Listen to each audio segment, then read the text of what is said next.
topic of my talk will be related to the biologic biomarker of healthy aging, and then about polypharmacy and polytherapy and multimorbidity in elderly patients with cancer. About the biological biomarkers of aging and healthy aging, we have to consider a lot of things.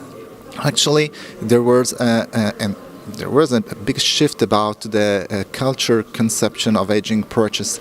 So it's not so easy to define who is old today, and at the same time to try to define, to discover a biological biomarker of aging process, it's not so easy, because too often the biological biomarkers are strictly related to disease and not the aging process. So in my topic, I'll try to explain how actually we have a lot of possible biomarkers. Usually no one it's really a marker of aging process, but we have to consider a group or cluster of biomarkers that together work to try to explain the aging process.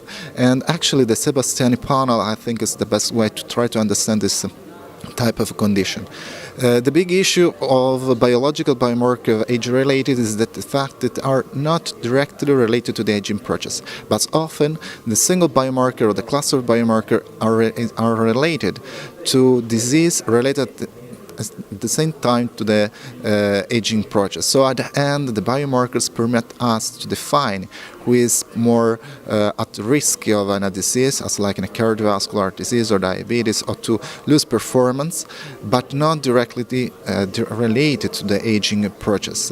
So at the end of my topic, my talk, I try to explain how if we have today actually a lot of biomarkers that permit us to try to define in some way the aging process, in the same time the only way to really understand the aging process and the aging events in the patients, older, younger, is just a comprehensive geriatric assessment.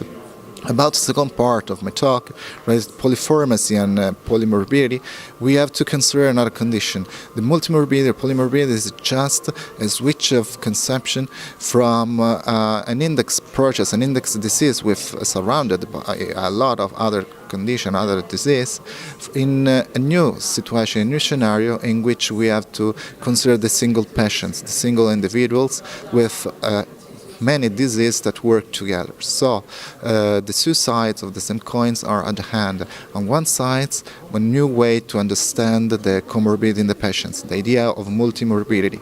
On the other side, we have also the polypharmacy, a lot of drugs, a lot of treatment that we usually use to treat single disease that interacts between them when we have many comorbidity and multimorbidity in a patient, and at the same time permit to have a high risk to adverse drug reaction or drug-drug interaction.